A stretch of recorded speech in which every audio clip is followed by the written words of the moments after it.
Nag-ayuno yung mga tao sa Nineve. Kasi dito sa Nineve merong 120 na katao. So ang ginawa nila, nanalangin sila, nagluksa sila, nagsisi sila, tumalikod sila sa kanilang mga kasalanan.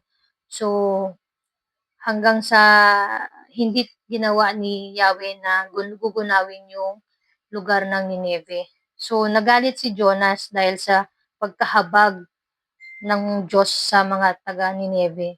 So andun yung pagmamahal, yung mahabagin, hindi madaling magalit, at wagas ang pag-ibig. Alam kong lagi kayong handang magpatawad, mabuti pang mamatay na lang ako, sabi ni Jonas.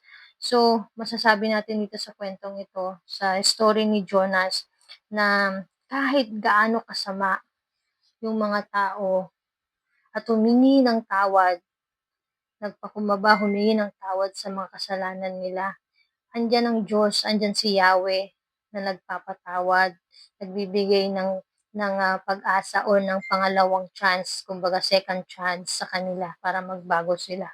So binigyan din tinesting din ni Yahweh si Jonas dito, na nung pagod na si Jonas, pumunta siya sa malilim na lugar, sa isang puno. Ang ginawa ni Yahweh, naglagay siya gumawa siya ng silungan. Ito, gumawa siya ng isang silungan at doon hinintay kung ano ang mangyayari sa lungsod.